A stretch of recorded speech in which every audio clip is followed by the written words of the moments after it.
নমস্কার বন্ধুরা, আজকে আমি এঁচোড় মুগ ডালের রেসিপি দেখাবো। দেখুন, ভালো লাগবে। ডালটা দিয়ে দিয়েছি,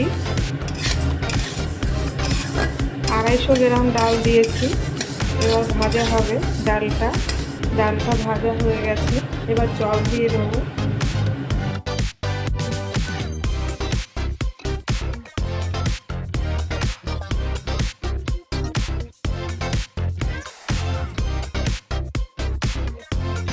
ডালটা আমার সেদ্ধ হয়ে গেছে, এবার নামিয়ে ফেলবো। দেখুন, এইভাবে এরকম ডালটা সেদ্ধ রাখতে হবে। এবার নামিয়ে ফেলবো। জলটা উষ্ণ গরম হয়ে গেছে, এবার এঁচোড়টা সেদ্ধ বসিয়ে দেবো।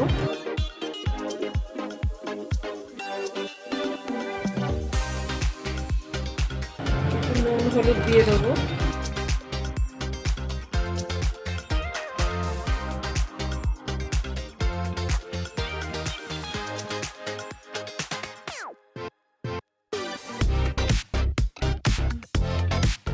ঢাকাটা খুলবো।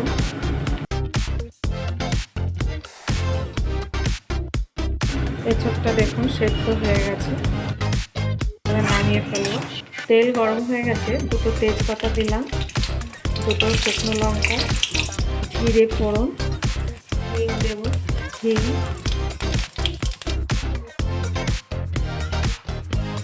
আদা 1 চামচ, জিরে 1 চামচ, হলুদ পরিমাণ মতো, নুন পরিমাণ মতো, স্বাদ বাড়ানোর জন্য চিনি দেবো। এবার এঁচোড়টা দিয়ে দেবো।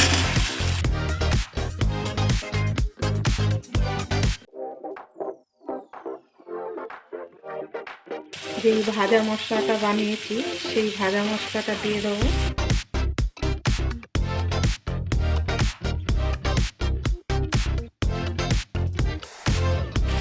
কষানো হয়ে গেছে, তেল ছেড়েছে, এবার ডালটা দিয়ে দেবো।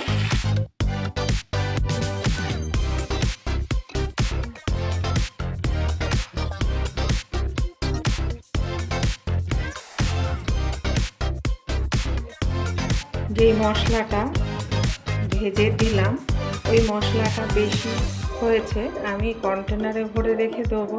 ওটা কাতলা মাছে, রুই মাছে, কিংবা ডিমের ঝোলে, কিংবা নিরামিষ তরকারিতে ওই মশলাটা দেওয়া যায়। দেবেন, ভালো লাগবে। ওরকম বানিয়ে মশলাটা দিলে পর খেতে ভালো লাগে, আর ফ্লেভারটাও ভালো আসে। এবার ফুটবে ডালটা ফুটে গেছে।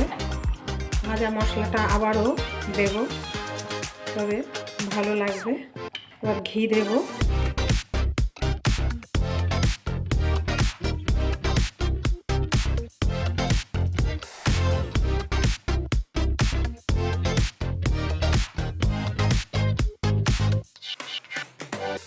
আমার ডালটা হয়ে গেছে, এবার ওভেনটা বন্ধ করে দেব।